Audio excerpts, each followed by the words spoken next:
All right. Can I, Cindy, wait, where's Bill Opal? Right, I was just gonna say, I don't see Mr. Opal. No, he's not here yet. All right, well, can I have you read the various things? Yes, but I still show that it's 5:59. So we should wait till Mhm. 6. Okay, thank It you. is. Sure. Okay, it is 6 o'clock. So we'll call the meeting to order.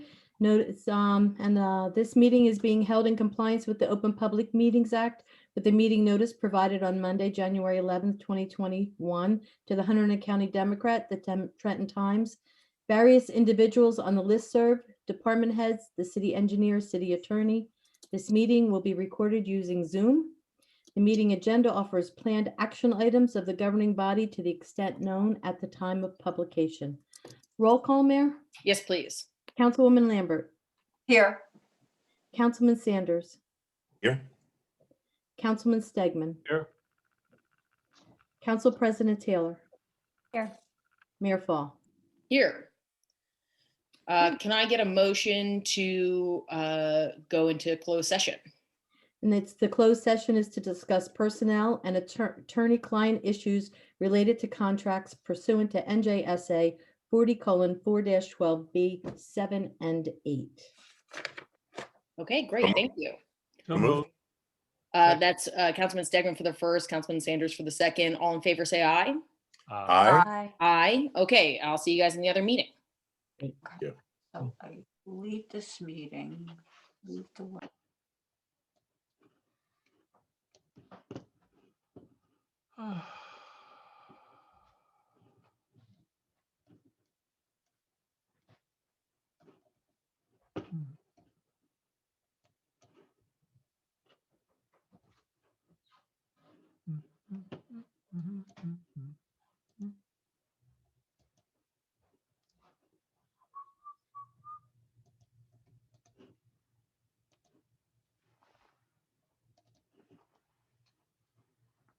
Councilman, you have to go into closed session. Yeah, I'm getting there. Cool, thank you. So what do I have to hit? The other, No. Oh, nope, we're still waiting for Councilwoman Lambert. Yes. Here she is. Okay, excellent. So we've already done our compliance statement and our Roll call. what's the word I'm looking for here? Roll call. So I'm going to ask everybody to stand for the Pledge of Allegiance and remain standing for a moment of silence. I pledge allegiance to the flag of the United States of America and to the republic for which it stands, one nation, under God, indivisible, with liberty and justice for all. I'm going to ask you to remain standing for a moment of silence for our troops at home and abroad, and for those fighting on the front lines of the COVID-19 pandemic.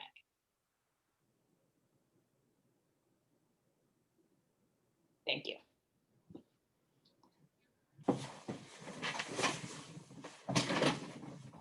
Okay, so as we can see now, we have a relatively short agenda. We have one piece of business we have to get done tonight that is time sensitive, and so we'll be voting on that.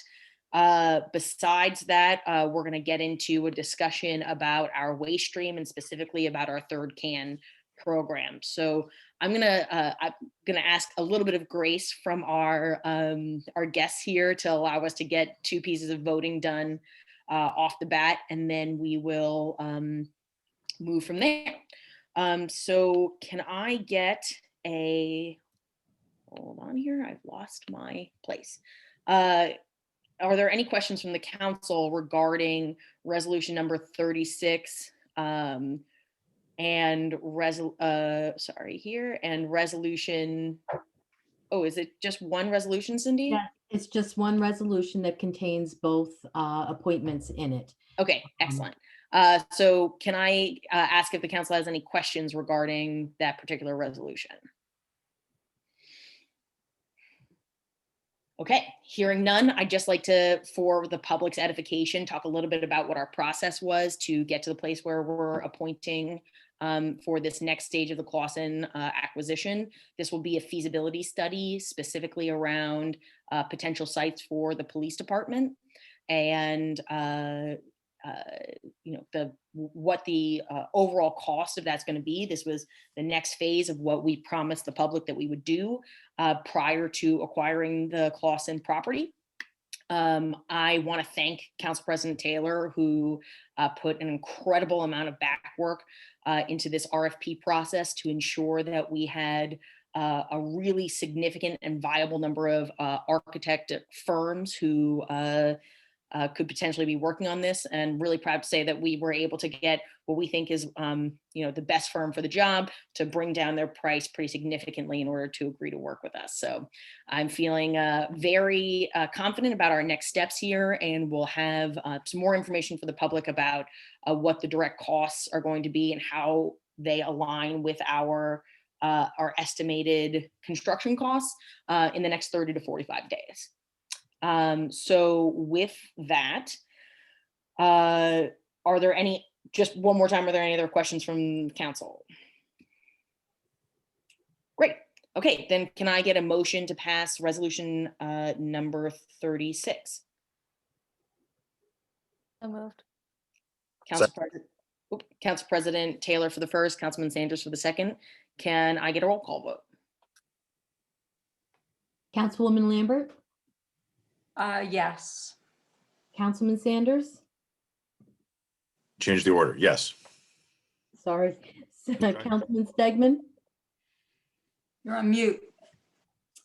Councilman Stegman. Am I still muted? No, it's Cindy, you're No, not, he- on mute, Councilman Oh. Stegman. Oh, sorry about that. Yeah. Okay. Council President Taylor, Yes. Mayor Fall. Yes. Thank you. Okay, moving on. I want to sort of set up the conversation that we are having here today and sort of give folks on council and the public a little bit of flavor of what we've been working on. I was actually brought to my attention my first week as mayor that the Department of Health had some concerns about the way in which we were storing our food waste and the odor of that storage. We worked on that as well as on some of their concerns about the convenience center, made some changes to that policy. We were intending in 2020 to really focus on our trash and waste stream. But as you know, what they say, when you make plans, God laughs. And so instead we spent our time really focusing on the emergency at hand. So we want to get back to that conversation, which we started last year, and specifically around, for today, our concern about the amount of time, effort, and sort of potential capital expense our food waste program currently generates. So right now, the Department of Public Works picks up restaurant waste 3 times a week, and once a week goes around and picks up compost from individuals' homes. We have about 200 homes that are a part of this program. We have in previous public meetings discussed some really significant concerns about contamination of that waste stream. So for instance, we actually lost our contract with our previous composter because we regularly had contamination like concrete mix, metals, glass, things that that particular composter really couldn't manage. And so we, in an emergency, had to move to waste management to manage this program for us. Waste Management's waste compost third can waste is actually up in Edison, I believe. And so that's an incredible drive, which has put some significant strain on our trucks. We are in need of a new food waste truck, which is a several $100,000 expense, close to over $250,000, and we are waiting on a final price for that. So as I started to realize that potential pending expense, I went back to Liz McGill-Pier, who is our environmental commission director, and talked to her a little bit about some of my concerns. I presented my concerns then to the Environmental Commission. We started a task force, which included Liz, myself, Cindy, and Lester, to make some alternative recommendations about how we could keep this program, because we know that this is the future, that pulling food waste out of the waste stream is vitally important, and that reducing weight in our waste stream will result ultimately, hopefully, in a reduction in cost to consumers. But as it stands right now, this program is not accomplishing that goal. So how can we reimagine it and maintain it so that we don't simply cancel this program and go back to single stream recycling and regular waste? Liz then brought our guest Gary into the team in order to be able to address some of these issues and concerns. We had several meetings, and Gary has been kind enough to agree to do a presentation this evening, sort of about what the overall landscape, if you'll excuse my pun, what the overall landscape of waste and waste stream management looks like in the state, and how other municipalities are dealing with trying to remove food waste. Then, I'll sort of direct some questions to Cindy and Liz, who have been helpful in putting this information together. And then we'll open up for conversation. We'll talk a little bit about what our recommendations are, what we think our next steps are, and then we'll take comment from the council if there's stuff that you guys feel like we're missing, concerns that you have that we as a task force can go back and start to answer. So that's the agenda for our discussion this evening. So with that, Gary, I'm going to kick it over to you. Sorry, can I ask one tiny question? Sure, of course. You just were saying that we need a new truck. I thought I heard you say a food waste truck. Is that what you said, or do you mean just a general trash truck? We need both, but the food waste truck is in really dire need. And so if we are going to continue a door-to-door pickup program, we are going to have to invest in a new food waste truck. Thank you. Okay, so Gary, I'm going to kick to you. Great. Thank you so much. Before you get started here, I just really appreciate all of your expertise and your willingness to volunteer with us on this. If you wouldn't mind introducing yourself and your background to the board, and then I know you have a small presentation. Great. Thank you very much, Mayor, and thank you, council members, for the opportunity to speak with you tonight. Again, Gary Sundermeyer, I'm the Vice President of Operations of Bayshore Recycling. We're one of the largest recycling companies in the Northeast. We take 10,000 tons a day of stuff. We run 1,000 ton a day curbside facility. That's a mechanized recycling system that takes apart what you put at the curb. So we take material from about 55 towns, about 1.2 million people for that operation, which is our smallest. We also run a very large, it's got a great name, a low temperature thermal desorption unit for non-hazardous petroleum contaminated soil. It took me years to be able to say that, but it's basically a dirty dirt cooker. We process non-hazardous petroleum contaminated soils. We take over 6,000 tons a day, which is enormous. We recycle buildings, roads, parking lots, and bridges with a Class B approval. We process dredge material. We recycle houses. So I call it the Disneyland of recycling, where all your recycling dreams come true. So it's really, it's a great place. It's a fun place. It's a second career opportunity for me. I've been at Bayshore for 11 years now, but I spent 30 with the New Jersey Department of Environmental Protection, 17 in the solid and hazardous waste program. So I literally grew up in the garbage can. Then after that, I spent 3 years as the assistant commissioner for all the state's permitting programs: air, water, solid and hazardous waste, pollution prevention, radiation protection, nuclear engineering, all that good stuff. And then for 10 years, I had the incredible honor of being the agency's chief of staff under 6 different New Jersey governors. We had about 4,000 employees, and it's all the programs, the clean end of the environment, parks and forestry, fish and wildlife, hunting and fishing licenses, green acres, land acquisition, and all the dirty end, which I grew up in, site remediation, solid waste, air pollution, water pollution, all that kind of good stuff. Beyond that kind of background, and all those years just means one thing, I'm old. That's about it. I do get to sit, our owners are very, very progressive. And I'm really speaking to you tonight on stuff I just love to do, to work with any public body in any possible way with, stuff that I've done in the past, to in any way be helpful. There's no agenda. Bay Shore doesn't do organics. We have no plan to do organics, so it has nothing to do with Bay Shore. I do get to sit on 10 different boards. That's another thing. When you get old, people put you on boards. So I am the vice chair of the Sustainable Jersey program for the state, which is a program I'm extremely passionate about, and I'm sure you know a great deal about. I'm the co-chair of the New Jersey Climate Change Alliance, which is the state's nonprofit climate organization. I do the legislative work and the testimony on behalf of all the recyclers in New Jersey through the Association of New Jersey Recyclers. And I'm the co-chair of the North Jersey Transportation Planning Authority Resilient Task Force, which is a 13 Northern County master planning effort through the master plan called Together North Jersey.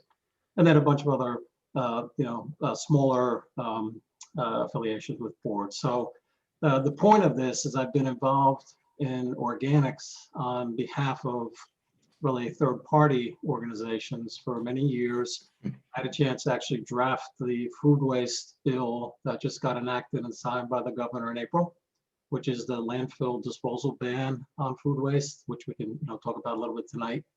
And so for tonight, if I can make the share screen thing work, let's see. Okay. What would I do wrong? Where'd it go? Hold on with me 1 minute. It would be the green where it says share screen, the little arrow. Yeah, but now my presentation is no longer here. So give me 1 second. How do I X out of the screen without leaving you? You At should the be- top, if you scroll to the top, it should say View.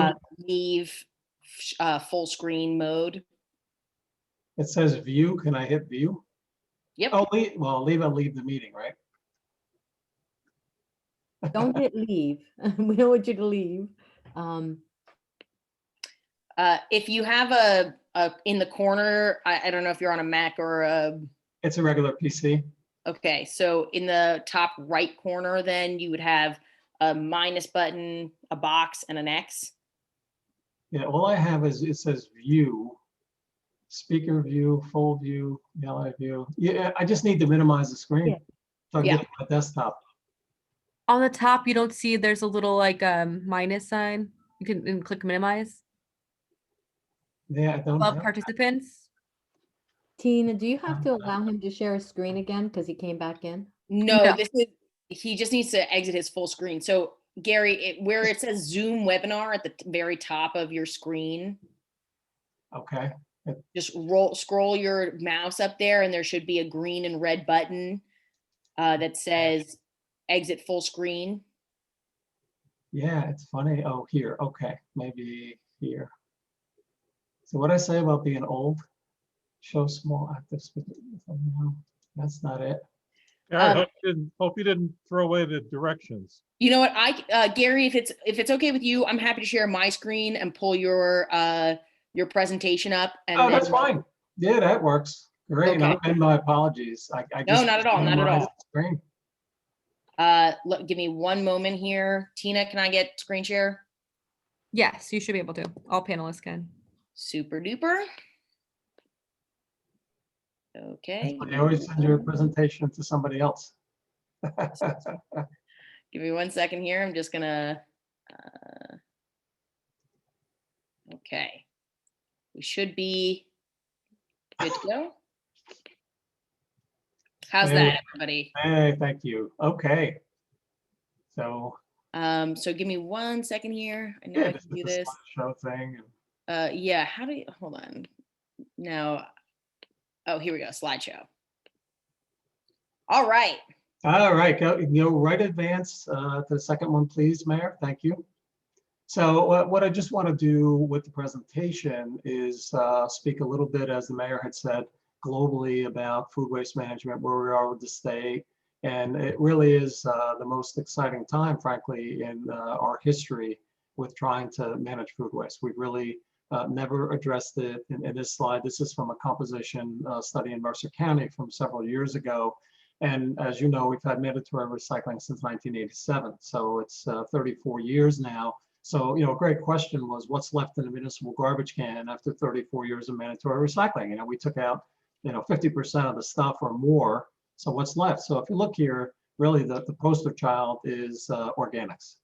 Food waste is 24.8%, and we still have yard waste. So you're looking at 30%, roughly a third of what's left in the stream is organic. Next slide, please.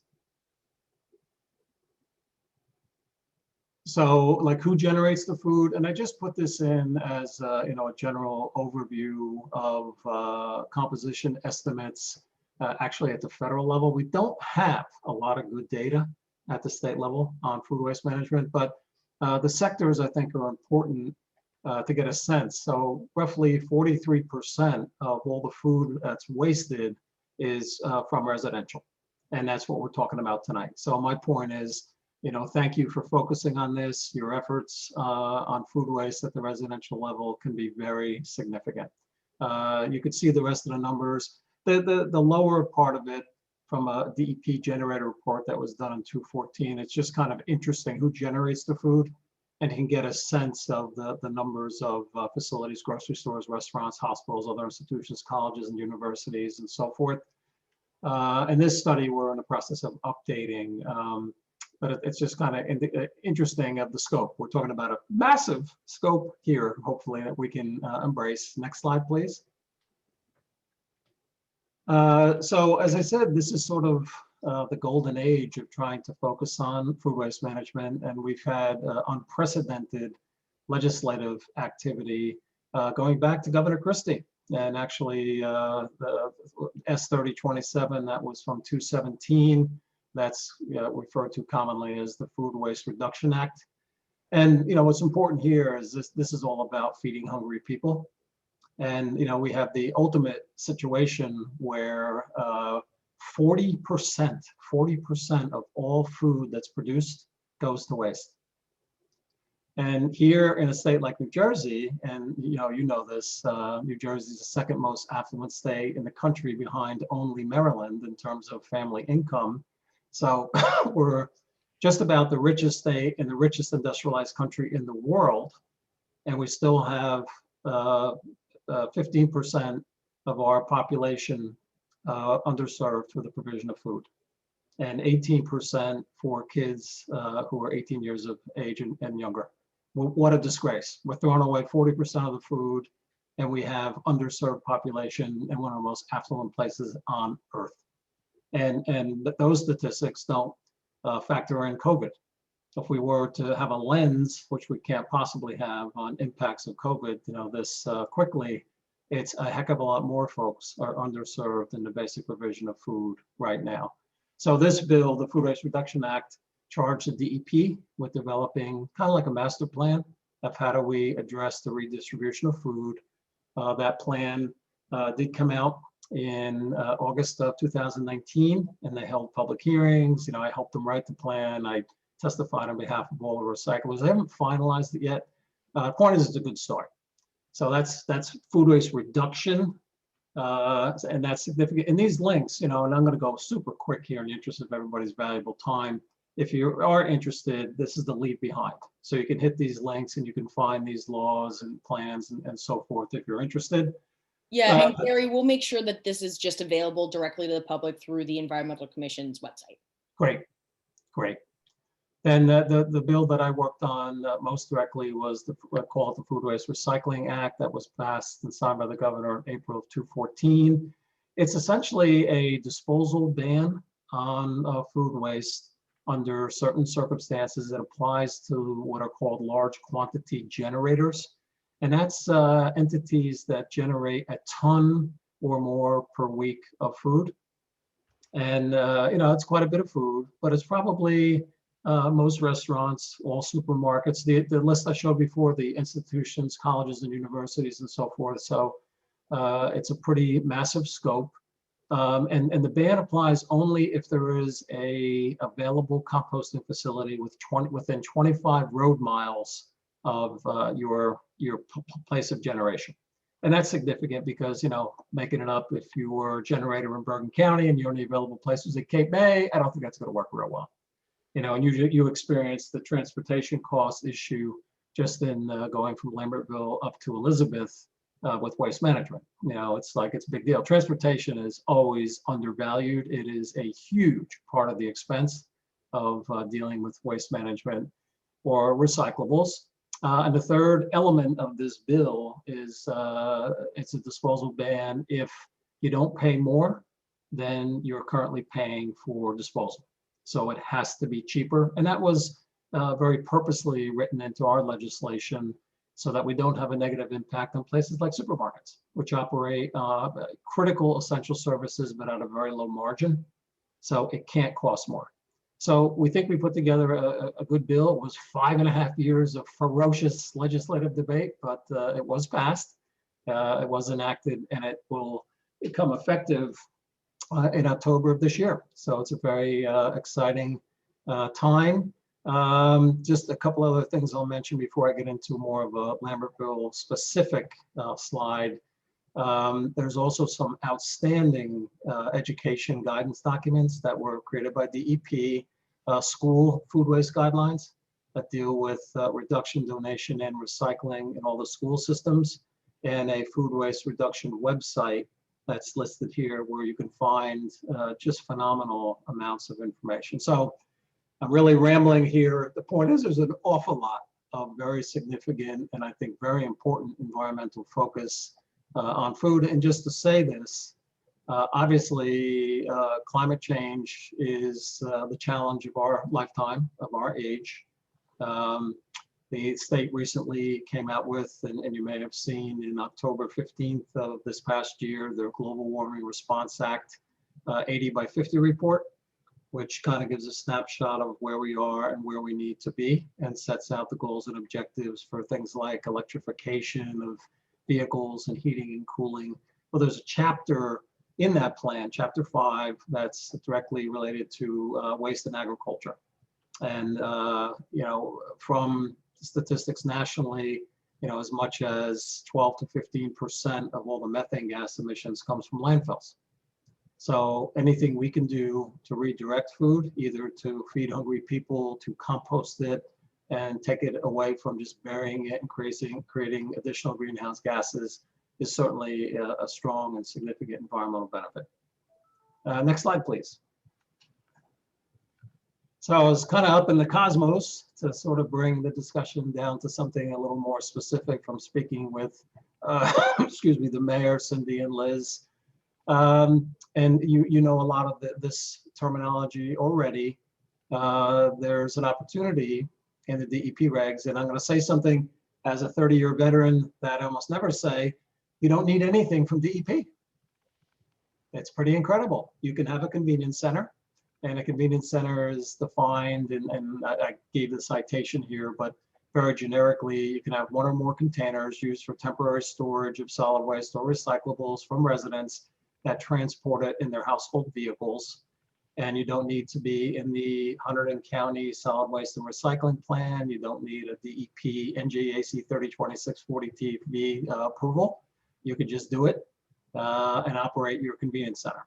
So you could, if this makes sense for you, maybe go back to the future, since it sounds like you had one before.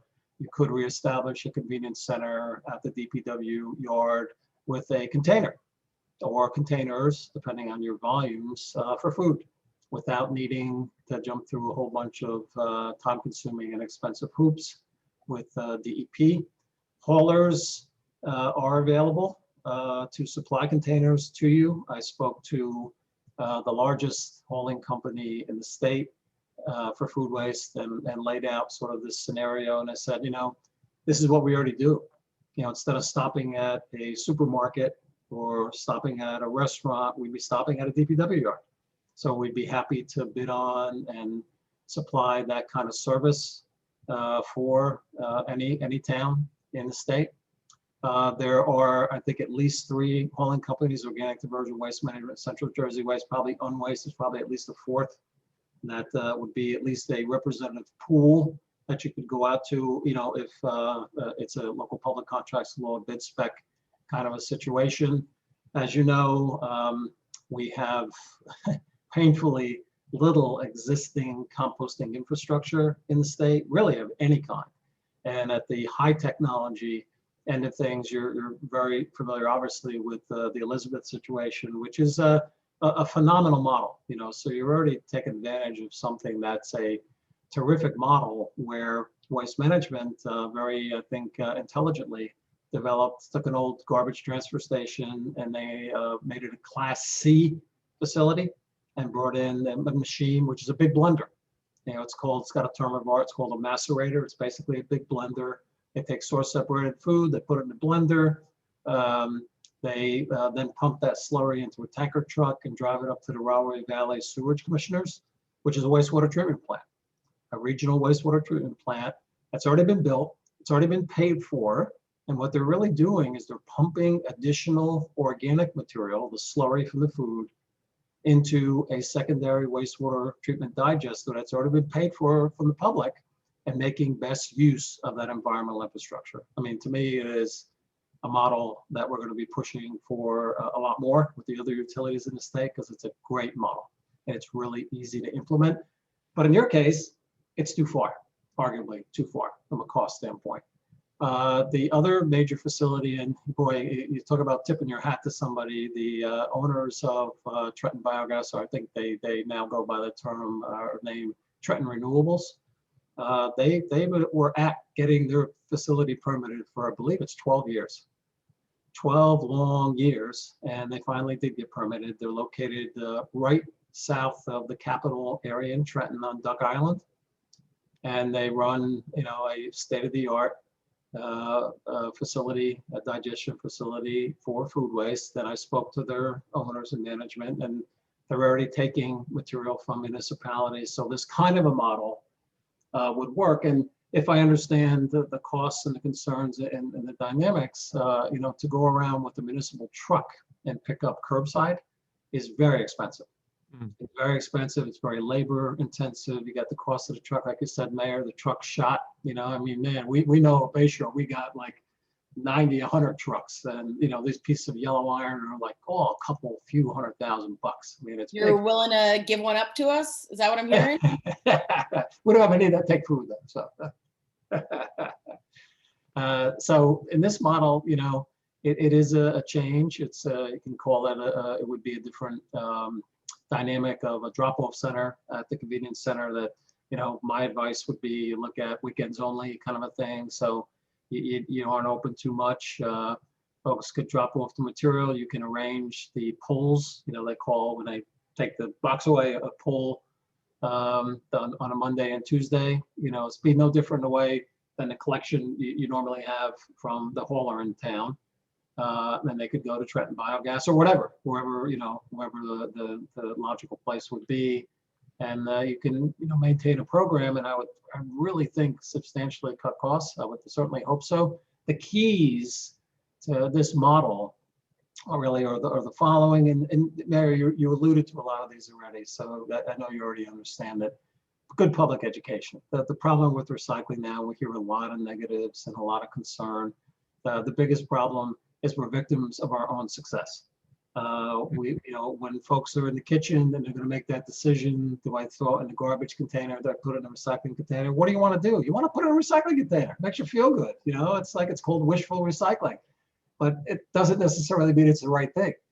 Because like you mentioned, Mayor, like some of the stuff that you got, you ought to see what we get from 52, 55 towns at Bayshore. I mean, pool liners. We could open a sports store with the athletic equipment. How anybody thinks bat, balls, and catcher's masks are recyclable, I don't know. Bags full of needles and syringes from at-home diabetics. It's just incredible. And so good public education is really important to bring only the right stuff. Second thing, you have to police the drop-off center, and you know this. If you don't police it, it can become, and I've seen them, you've seen them, a lot of convenience centers, drop-off centers become landfills. People use it as an opportunity to dump anything, right? It's out of sight, out of mind, and you don't want that to happen. Obviously, the concern with this model is odor and rodent issues. And that's why I was kind of throwing out, if the economics can work, you have limited hours of accessibility, you police it, you pull the material out, bring it to the facility on a timely basis, you're not going to have those issues. And of course, the key as responsible municipal officials, as you are, and I didn't say it before, but thank you for your service. You know, I think what you do is incredibly important to the state and to society, is getting competitive prices. And I think there are enough people out there where you can get competitive prices, because competition is good, right? That's what we do in a democratic system, free market system. We have competition. Another exciting thing, and I'm essentially done, almost done, one more slide. I spoke with the New Jersey Composting Council today, and I'll reference something I'm launching actually on Friday, just for your information. But everything I just laid out sort of in that convenience center model, they are already running and doing in North Jersey. I didn't know it. I was very happy to hear it. They actually got a federal grant, I believe, through a federal government agency, and they got some funding to develop everything around what I just said. The communication materials, apparently, to shoot out to the public on what to put in, you know, how to not contribute to contamination. They maintain lists of anyone who is in the business of hauling this kind of material, food waste in the state. They know the universe of facilities. And sometimes the facilities are even surprising. I mentioned sort of large commercial facilities. There are farms, outdoor windrow composting farms that do have DEP approvals to be able to accept food waste. So they can help with all of this. And Mayor, I'll shoot you after the fact and send you and Liz, the contact person at the Compost Council, to plug in, you know, at your discretion, obviously. So final thing, real quick. I referenced those laws, and what those laws really represent. A law is a law. It doesn't mean anything until you do something with it. And we have a major initiative that we're actually launching Friday to try to develop for the state a sustainable organic material management plan. And it's something I've been thinking about for a lot of years. And the core organizations are those that I work with: the Climate Change Alliance, Sustainable Jersey, Association of Recyclers, and the New Jersey Composting Council. And we've put together about, so far, 70 subject matter experts in 5 different pockets of organic management. Quickly, food waste reduction, again, feeding hungry people. It's a whole separate world of redistributing food that's totally disconnected from the composting world. So that's one end. Composting in schools. You know, I'll just give you one example through Sustainable Jersey. I'm sure you know this. We have a small assistance grants program, and we're able to give $20,000 somewhere around 8 years ago to Chatham Borough in Morris County, and they were able to acquire a rocket composter. And it's kind of like a Vegematic. It's a small composting system. And what they did in the high schools, they developed a garden. So they've got their own, if you want to call it, community garden. They grow produce, they serve it in the cafeteria, they take the waste food, they put it in their composter, they put the composter back in the garden. And what do you call that? Sustainability. That's sustainability. And there's no reason we can't pursue and drive a model through all these organizations to do this in, you know, theoretically every single high school and even elementary schools in the state of New Jersey. So that's the kind of stuff we're going to work on. A third focus area is low-tech composting. So big one is community gardens. There's all kinds of crazy restrictions where if you have a community garden, you almost can't put anything in the compost bin. So we need to reform that. We have some good exemption ideas and language to give the Department of Environmental Protection to do that. Windrow composting from towns. Towns used to play a really big role. When I started at DEP 41 years ago, probably half the towns had compost facilities. And over time, they all got shut.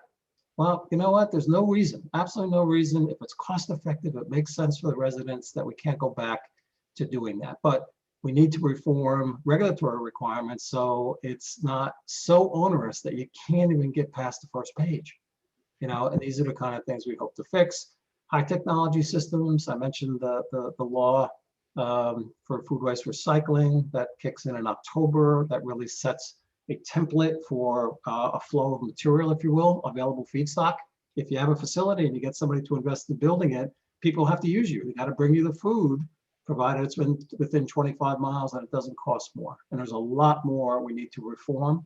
And then a final category is sustainable animal manure management, a very big issue, you know, from a non-point source pollution runoff standpoint, methane gas emission, total suspended solids, biological oxygen demand, chemical oxygen demand, kind of you name it. You know, animal feeding lots, horse farms, they're problematic. They're a problem. You know, we need to have very good best management practices for managing manure. So in a nutshell, and I'll just also mention there are grant monies. You're familiar with the recycling tonnage grant program, I'm sure. I'm sure Lambertville gets an annual check through the tonnage that you collect for recycling. There's a really odd codicil in the Recycling Enhancement Act that puts a pot of money available every year for food waste management with colleges and universities, if you can believe it. It's very specific, but it raises good opportunities. So as an example, through Sustainable Jersey, we got a $225,000 grant last year. And we're working through the College of New Jersey and Rutgers University to do some really amazing things with food waste management in schools. So the point is a town can be part of something like that as well, and can be sort of a host for some kind of a facility, provided there's a link to a college or university. So I wanted to, and thank you for this opportunity, Mayor, to sort of speak broadly like this, so you have context that, you know, not only to look at what you want to do and make your decisions for your residents, but also to think down the road, you might be able to do some other things that currently are prohibited because of the regulatory climate that's out there. So I hope I didn't take too much time. And No, I find you fascinating, Gary. I really appreciate your time here. So I'm going to stop sharing the screen if that's okay with you. Yep. And I'm going to ask you, if you don't mind, to stick around for while we could finalize this conversation, in case there are members of the community. I promise we won't keep you too long. As long as you need. Thank you. So first of all, Gary, again, a depth of knowledge in our community. So he started to allude in that program to what our next steps could potentially be. So the first goal for us is to not have to reinvest in our infrastructure with the truck. Well, actually, I'm going to put that to the side. Our first goal is to not lose this program, because we know exactly how important this is going to be in the future in terms of reduction of general waste, addressing the climate change issue, and reducing costs for non-recyclable material. So that's number one. We don't want to lose this program. So then we went back with the information that Gary sort of summarized for you and asked ourselves how we could sort of manage this. Now, we have two potential options, both of which have their own setbacks. There is no sort of perfect solution here, wherein we would put a container for either at the Department of Public Works current convenience station, or potentially at the MUA. The Department of Public Works would require some serious infrastructure in order to make it possible for folks to get in to the gate without there being somebody on staff there at all times. That also brings up sort of the point that we had fixed in 2019, which is convenience center hours only being manned by our Department of Public Works. Or potentially at the MUA, which has its own, we have managed that odor issue relatively well at the MUA. There is no residential conflict there, which does make it interesting, and it's a much easier ingress egress. But the MUA has their own concerns about it, so that's going to have to be an ongoing discussion. And so that's sort of our idea about where we could put these. As far as I see it, our next steps are that we would like to go out to the haulers, because where they drop the waste, and Gary, you can correct me if I'm wrong here, but where they drop the waste is really not our decision. We go to the hauler, we ask them to provide us with a container and pick up the container, and then where they haul, they have their own contracts on where they haul it. That's their business, not ours. We need to figure out the economics of how much it's going to cost to provide this container and to get it picked up on a weekly basis so that we don't have to worry about odor or stench issues. And so with that, my recommendation would be for us to put out an RFP and use some of Gary's contacts in order to address the largest haulers to give us quotes for what they think that pickup would cost, including a tip fee. And then simultaneously with that, we're going to be working with Liz in the Environmental Commission on a really significant education program. And so I think with that, Liz, can I kick that over to you? Sure, absolutely. Thank you so much, Gary, for all that information you shared with us. We're really grateful to have your insight. And also thank you, Mayor and Council, for having the Environmental Commission be part of this process and your commitment to finding a way to keep community composting in Lambertville. And thank you, Mayor, for joining our meeting in December, and Council President Taylor for joining our meeting last week. I really appreciate you engaging the Commission so extensively. The mayor has asked the commission to support the city by assisting with an outreach and education campaign about our waste stream. And like she said, including any potential changes to the community composting program. We're excited for the opportunity to help develop this and implement a robust resident informed campaign so Lambertville can be even more effective with our compost and recycling. We have already begun working on an infographic that will give residents a clear understanding of what items are able to go in the recycling, compost, and trash. This can be used in various formats that I will mention in a moment.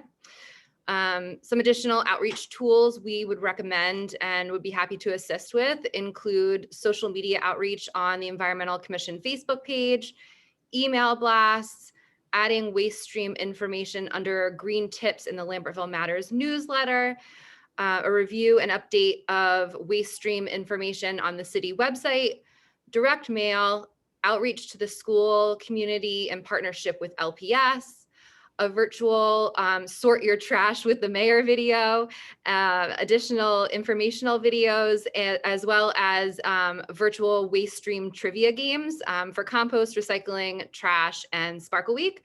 I actually populated a draft version in Trivia Maker, which was really fun. It doesn't have great functionality to share the games and allow folks to play on their own. So if there's a member of the governing body or the public who is tech savvy, I welcome any assistance in taking that idea to the next level. And that's kind of a quick roundup of what we've been thinking about outreach and education. And yeah, we look forward to helping out however we can. Liz, I know that Sean Ellis is on the line here, and I think we could convince him, or as my wife likes to call it, volunteer him to help with the electronic side of this. I know that's really in his wheelhouse. So we can work on convincing him to help us with that at some point later. So, one of the things that I wanted to recognize here is right now we have, and this is sort of, I think, the last statement that we have, and then we can answer questions as the council sees them, then we'll open up to the public. One of the last things I want to sort of recommend here, or state out loud, I guess, is that actually this is an opportunity for us to significantly expand our program. We do a little less than 25 tons of food waste a year, which is not a lot in comparison to the hundreds of tons of trash that we generate as a community. We have 200 dedicated homes who participate in this program, but by stopping the door-to-door pickup, we're sort of at capacity right now, and instead doing a large-scale public education program, we can create the goal would be to create a very small annual permit fee, where you get a sticker on your car or a little thing for your wallet, and you can go in and dump your composting, year round. And that would help to pay for some of the cost of the program, but would open it up far past the current 200 homes that participate in the program, which could, actually really significantly reduce our total waste. So with that, I know we've done a lot of thank yous. I just also want to thank Cindy, who has put together some really significant stuff for the governing body in terms of what we think the estimated costs are of our current program. And she's done a lot of work with all of our department heads, including Tom Horn and Lester, in order to get us to a place where we felt like we were ready to present this to the board. So with that, I guess I'll open up for questions from the council.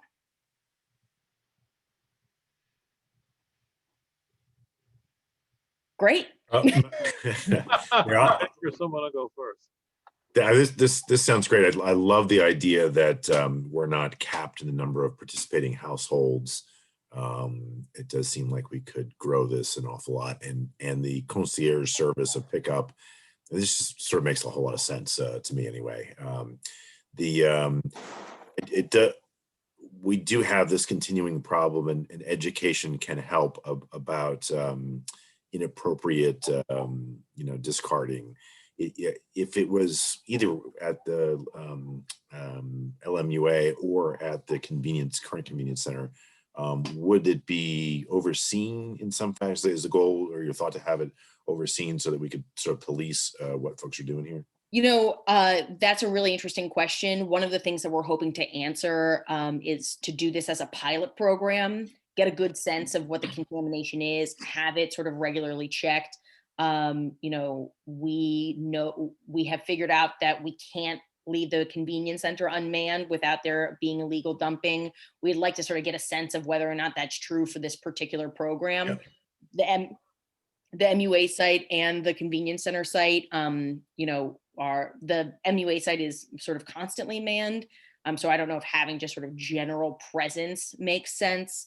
So that's something we're going to look into, and we'll be, as we start to implement this change, coming back to the board and saying, here's what works well, here's what doesn't, here's how we think we're going to need to adjust. I'm hoping it doesn't need, we want to try and make this convenient for folks so that they actually use it. So opening up for, only 2 hours a day, once a week, might create some other issues like congestion or lack of interest in the program. So we want to take some time to really pilot that out. Yep. Mayor, how will we address the commercial, like the restaurants that we're picking up now if we go to a drop-off system? It's an excellent question. We'd like to be able to continue to offer this service to the restaurants. We may, because of the reduction in the concierge service, may be able to pull directly from restaurants that want to continue to participate. We have an off and on per Lester. We have sort of an off and on usage from the commercial users. The more consistent users are the residential users. And to Gary's original point, residential users are a huge generator of waste. So if we focus on this program really working for residents and then start to expand back out to the businesses, I think that makes sense. Right now, this is a business focused program. We want to make this a more residents focused program.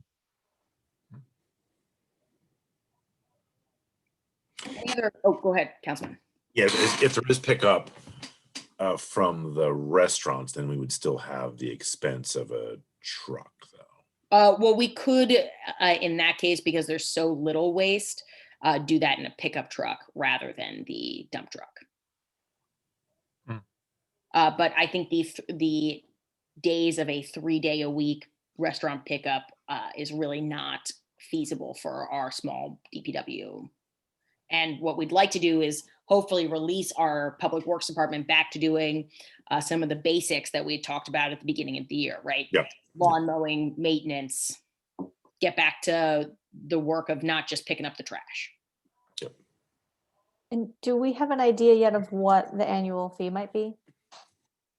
We do not. So the next step for us is we sort of want to bring this to the council because this is a really significant policy change. And then we'll go out for a request for proposal from the haulers. And that will give us a sense of where the haulers feel, what the costs are. I think the tip fee is relatively stagnant as far as I understand it. But the hauling fee is really where the general cost is going to be. Renting the actual container itself and picking it up.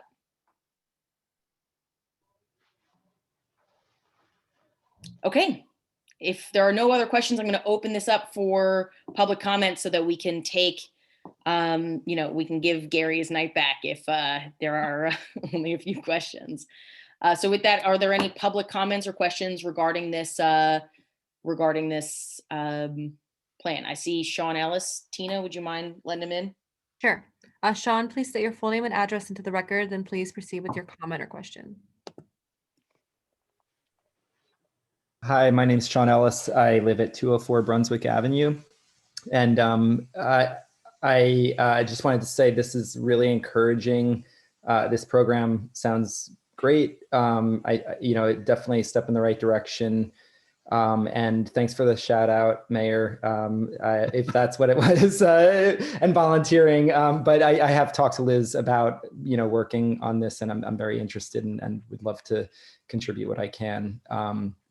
I have one question while Gary's still here, because it seems like he's got a lot of experience with this. I was curious about the rodent issues, because this in traditional compost you have kind of the browns and the greens, and they kind of even out over time, I guess, and you don't have as many rodent issues. But I know that with this composting we have meats and oil, fats and things like that proteins that might be attractive to them. And if the bin is not really contained, or I guess closed off, I find it hard to believe that there wouldn't be issues with that. But yeah, can you, you said that it's manageable with, I think if the pickup is frequent or something, but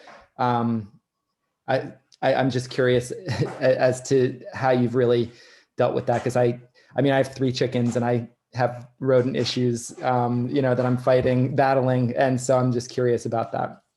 Yeah, great. You really asked the $64,000 question of having this kind of operation either at the MUA or the DPW, because rodents can get into anything. We have an issue with them at Bayshore because we take curbside material. Even they're attracted even to any of that food waste that shouldn't be in the recycling, but is. So we have exterminating services and so forth that deal with that for us.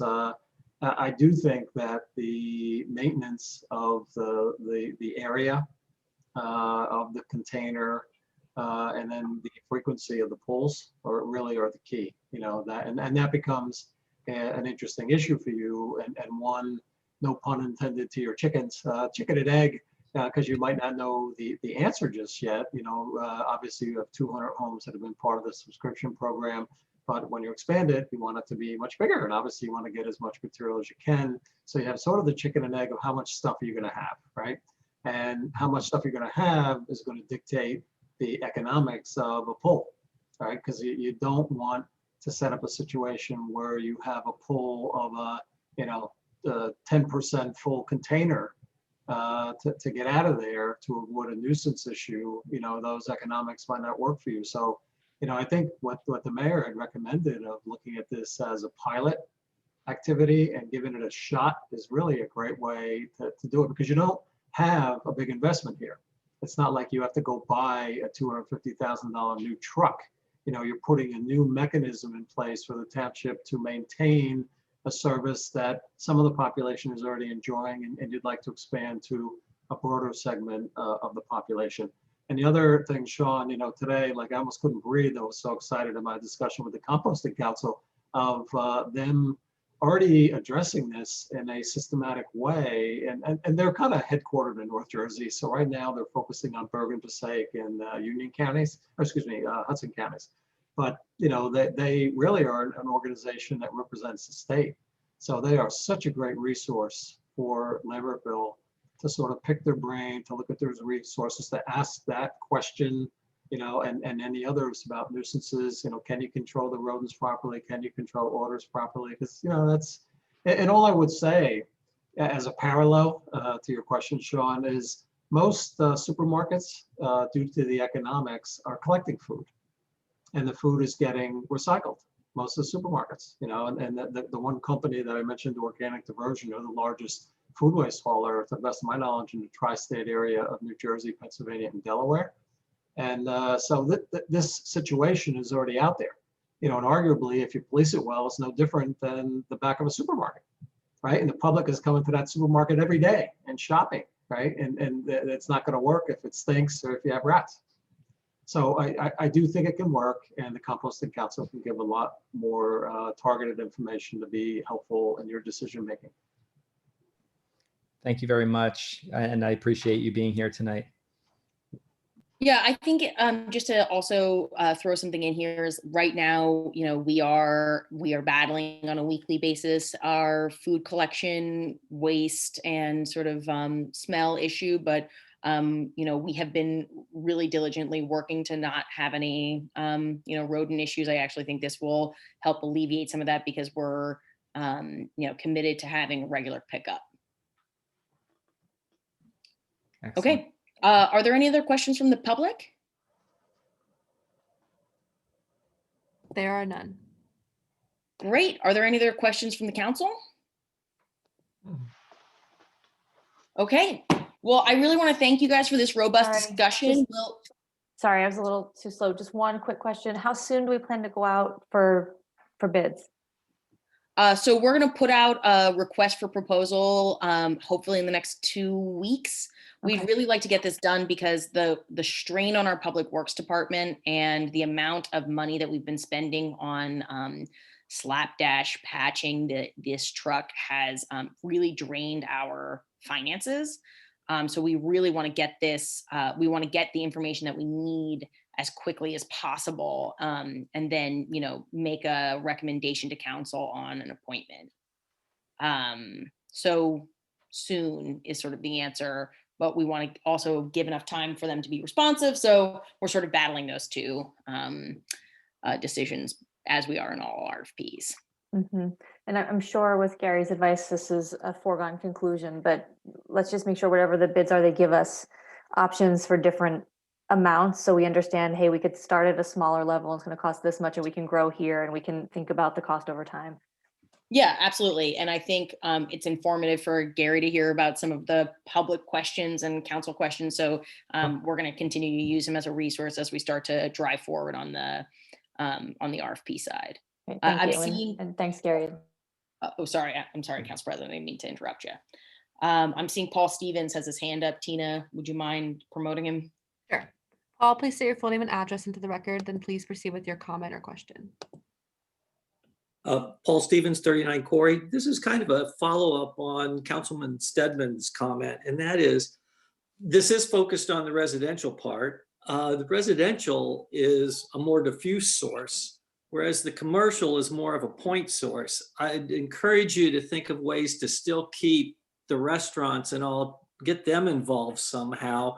I realize that the dominant part is the residential part, but in all of these sorts of things, there's always a trade-off. What's the low-hanging fruit? Where can you have more bang for your buck initially? And so I wouldn't write off trying to get the commercial aspects of this included in it. And maybe, it's something like you give them some sort of certification from town that lets them say, we're participating in this. And so they see it as a positive thing in trying to get patrons. I don't know, something like that. But like I say, my only comment is let's not give up on those guys, because that could be the quickest low-hanging fruit that you could go for to get this off the ground. Yeah, I appreciate that comment. And I was not saying that we were writing off the businesses. They'll certainly be allowed to participate. Obviously, if we move to the MUA, the Lambertville Station shares a road with them. So we would hope that they would, continue to be a part of the program. Our question was really around picking up non-residential food waste, the pickup and concierge issue. Right. But, the program will be open to everyone. Right, it'll be open. I just, like I say, encourage them also, even though that, with your education parts of it and things like that. I think there's an opportunity there. And like I say, if you can get the point sources in early, it's great. And it helps keep the program going. And because there is going to be a lot more education on the residential part, getting people to go wait in line to dump stuff off and things like that. So, yes. Anyway, All right. those are my comments. That's all. I really appreciate that comment. Yeah, we will continue to think about that with the Environmental Commission and the task force as we move forward. Mr. Stegman? Yeah, I'm unmuted. No, okay. I seem to remember when we first launched the restaurant part of it, that I think it was the Environmental Commission work to come to give the restaurants something to put in their window, like, we compost, so they would promote that as well. I don't know if that still works, but that was an idea that was launched.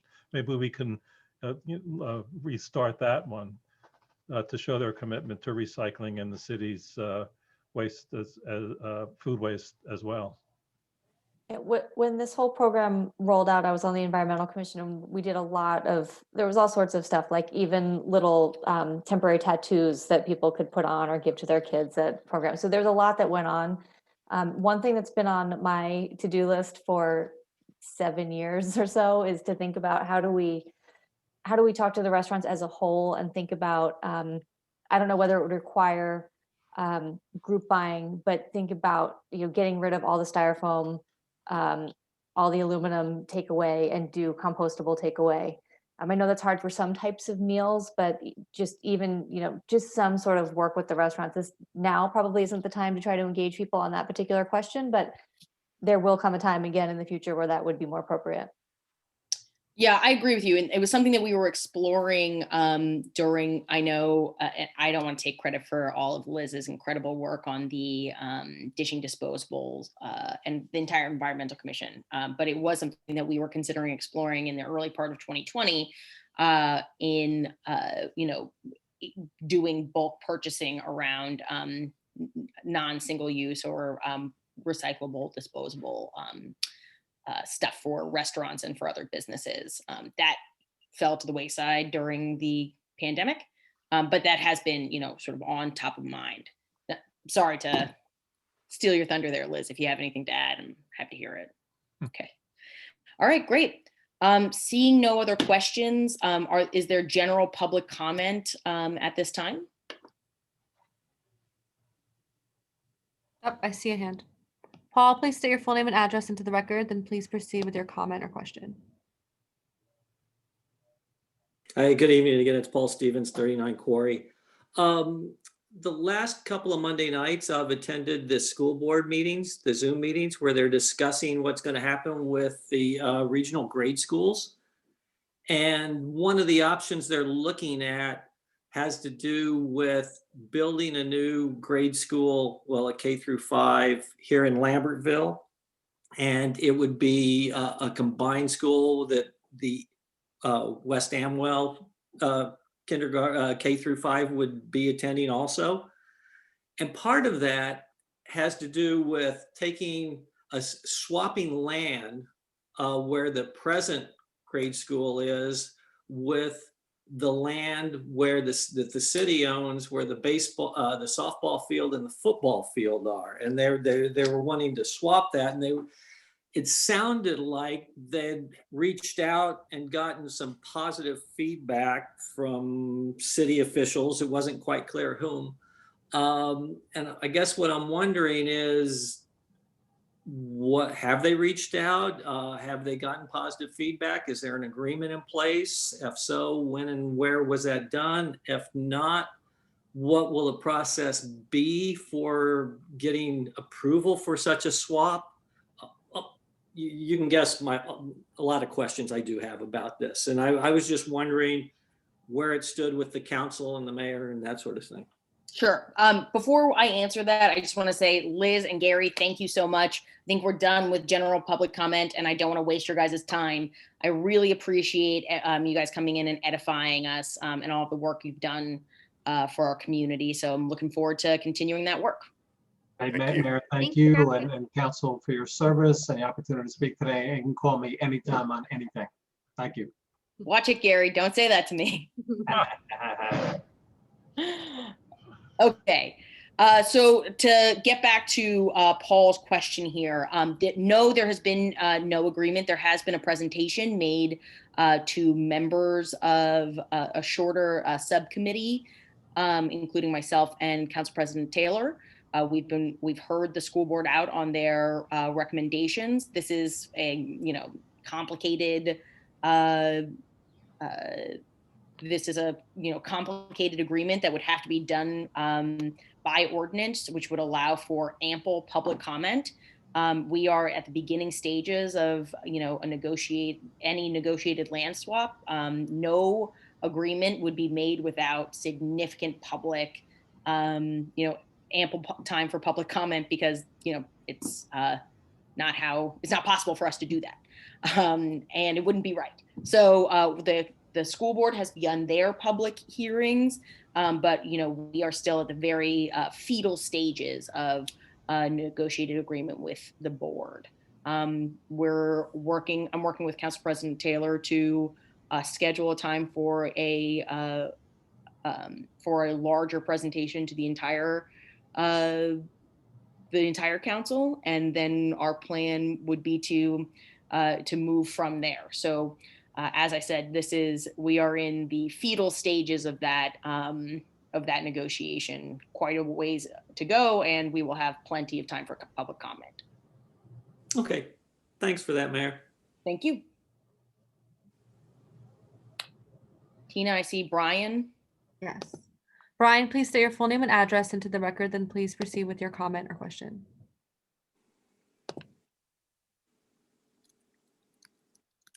Can you hear me? We can. It's actually Sarah Hershauser, and I'm at 117 North Main. So I actually had a very similar question that was already asked. So thank you for providing some clarity on how that process will work. I did just want to make you aware, and it might have just been sort of as part of the dialogue, but I asked the superintendent last night what the city's position was on this, and he stated that the city was supportive. So just to be aware of sort of some messaging there that might be a little bit confused. The other point I wanted to just raise, they're looking at a FEMA flood map for Ely Park, which we see every day out the front of our house, and that they had acknowledged that the flood map, and this is not their responsibility, nor is it the city council's, but it's from 2012, and I believe those maps are supposed to be updated every 5 years. So I mean, on just a heavy rain day, I have kind of front row seat to the flooding that goes on over there, and the poor public works group has to go over and with a backhoe and pull off all the debris to get that flooding to recede. So I don't know if we can get better flooding information to inform the thinking, but I just wanted to point that out. Yeah, thank you. So, from the council's position here, we have met. We are interested in being in working with the Board of Education. I think it's in all of our best interests for our governments to be working together and having conversations about this, particularly because we're talking about municipally owned land. I think we are open to continuing those conversations and moving this forward in a way that's positive and open to dialogue. And that being said, our responsibility, unfortunately, this is the school board's work. It's not the city's responsibility to,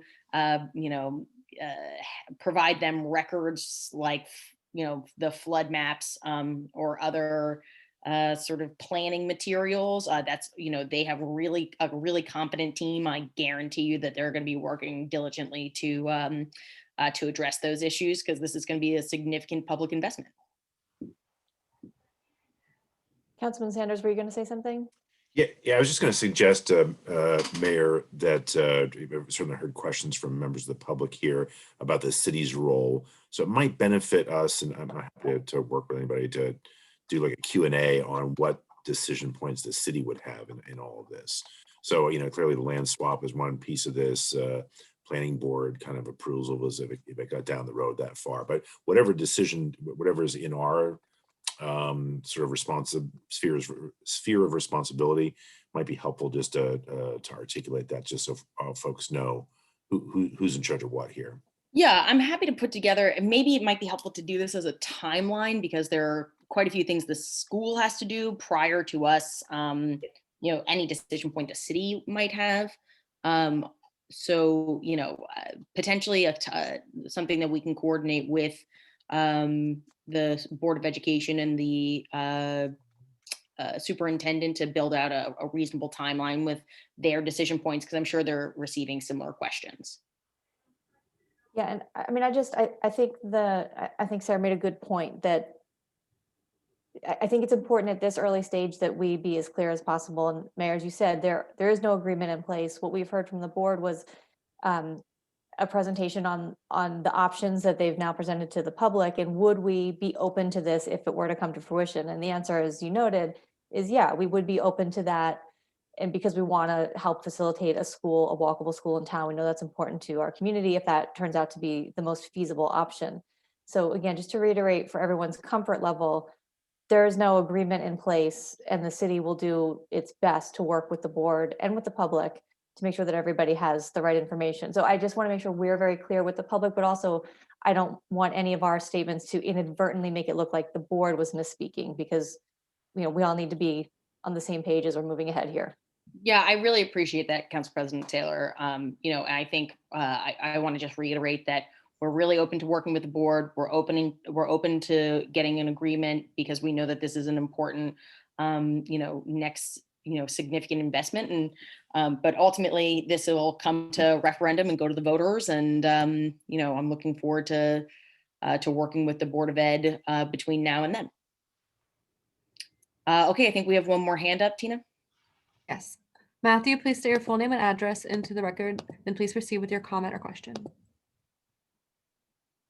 Hello, Matthew Hansen, 105 Douglas Street. I apologize if I missed this maybe in the beginning, but on the agenda I'm looking at, it was 6B and C. There was Clausen property items and budget priorities. I wasn't sure, were they removed for tonight? I don't have that on my agenda. Did I miss something, Cindy? No, it is at the end under new business, third can food waste, and then we have Clausen property bid plans. This was something that came out of the retreat. Put it on, didn't know if we had time for it or not. Yeah, I'm sorry. That's my fault. We missed our agenda check-in last week because I was on vacation. My intention was not was just to focus on the food waste tonight. That was an oversight on my part. Okay, thank you.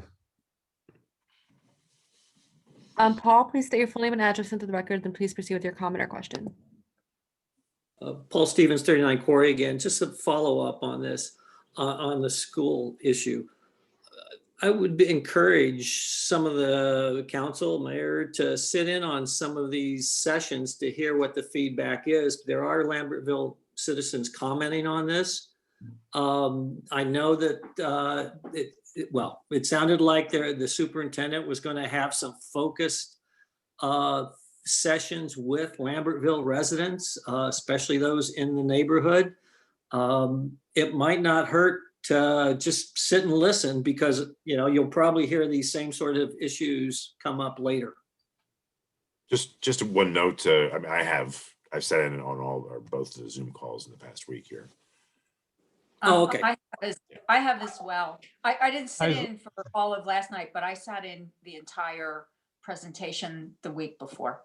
And you're right. You're right. I mean, they're they do folks identify where they're from, and it's clear there are folks from Lambertville speaking in support of the school and a walk-in school, and folks from Lambertville also noting their concerns too. So yeah, it's a good point, and we do our best to try to participate or to listen in. So. I really appreciate that. I really do, because I think that it's not as clear cut necessarily as people might think it would be. And I appreciate your time and effort and listening in. Yep, no, it's a fair statement. Paul, I also did sit in to the first one. I wasn't able to make it last week, but I can assure you that nobody thinks this is going to be a clear-cut process. Lots of Well, issues here. Yeah. Actually, last night, it became that it is going to be a clear-cut process because the 5 representatives from Lambert, well, 4 of the 5 representatives of Lambertville said they were only going to vote for something that included a school staying in Lambertville. I want to encourage us. I appreciate Paul, you reporting on this particular meeting. I just want to be clear here that, you know, this is way outside of our jurisdiction in terms of talking about BOE politics. The city will continue to work with the board and the superintendent, but, you know, I really don't want to get into conjecture here about he said, she said on other governing bodies' public meetings. What they said in public, I mean, you know, Again, I don't think that that's appropriate for this time. well, it's the facts, so. Okay, so is there anybody else, Tina, from the public that would like to comment tonight? It doesn't appear so. Okay. There is, Mayor, one other thing I wanted to just make a comment on. I received an email very shortly before this meeting from a member of the public that I wanted to respond to, and I apologize that I don't have a well-formulated statement in response to it because it was just before the meeting, but essentially a member of the public who identifies as a member of Lambertville United stated that that she and several other Lambertville United members or people presumed to be affiliated with it have experienced harassment and bullying, people stealing their lawn signs, et cetera, et cetera.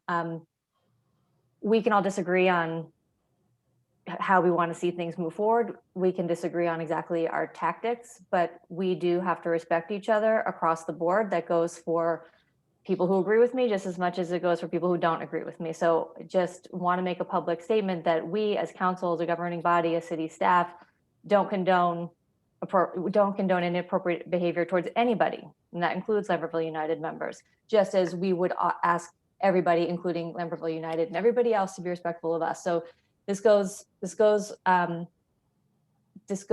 to sort of the heart of who we are as a community. And, you know, several people have stated over the past, you know, difficult months, this is incumbent on every single one of us as individuals to make decisions every time we feel frustrated or angry or hurt. We have to all stand up and treat each other with respect and like neighbors. So that goes for us and it goes for Lambertville United. And I just want everyone to keep that in mind. Absolutely. I really appreciate that, Council President Taylor. And I wanted to acknowledge that too, because I've made several public statements as a part of my time as mayor. And I think the through line of all of those public statements have been that this is a moment for us as a community to treat each other better. I do know there was a mention in that email of folks stealing their private property. If your portion of your private property is stolen, you should immediately contact the police. If there are issues where people feel threatened, they should contact the police. I know as other members of the community have done in instances where they felt threatened, including myself. So I think that this gets back to something that we've been talking about over the last several months, which is that this can't be the way that we engage with each other civically. The last 11 months have been, I think, some of the worst of Lambertville has sort of bubbled to the top here, and we can do better. I know that we can. I think that this board has said as a part of our reorganization that we're committed to treating each other and disagreeing with each other civilly. I think we can do that. But it is incumbent on folks when they are speaking online, when they're speaking to each other in person, when they are communicating with myself and members of the board, that we hold ourselves to that standard. And I think that a lot of members of the community have fallen far below that standard, and we need to do better. Thank you, Mayor, for those comments. And also thank you, Council President Taylor, for bringing this topic up. I agree. It's a very important topic. And all of council, as a member of council, I know I speak for others when I say this is just not something we want to encourage or tolerate. Everyone has a right to their opinion, and everyone's opinion deserves respect, not judgment, and certainly not harassment. We all have to work at showing respect, because that's how we will get respect. And I would encourage the people that are participating in these types of actions to really sit back and think about that. I appreciate that, Councilwoman Lambert, particularly as somebody who has personally experienced quite a bit of harassment, organized harassment from members of the community. You saying that means quite a bit to me. I really appreciate it. Yeah, I totally agree with, thank you, Julia Taylor, for bringing this up, and Ben for chiming in, because it was something that we all received very close to the meeting started. Mhm. And it was very unearthing to read it. And I was very surprised that that type of harassment was even thought about in the city. So I couldn't agree more about public discord done in a positive way and not in a negative way, as it has happened in the past, in the recent past and the distant past as well. So thank you again for bringing that up, and your comments were very well taken as well, Mayor. Okay, so with that, can I get a motion, if there aren't any other comments from the council? Can I get a motion? Oh, Just go to ahead, note, Councilman. just to note that I agree. I didn't want to be the lone person here, but I do appreciate you, Council President Taylor, for raising that. And it's a corrosive conduct. It's just yeah. There's no place for it, and regardless of what how you're viewing issues in the city, this conduct shouldn't be tolerated. So I appreciate that. And with that, I'm happy to make a motion to close. Thank you, Mr. Sanders. I appreciate it. Can I get a second? Second. Councilwoman Lambert for the second. All in favor, say aye. Aye. Aye. Aye. Okay, thank you so much for your time, and we'll keep you guys posted on how we move forward. Thank you. Good Thanks. night. End of the month.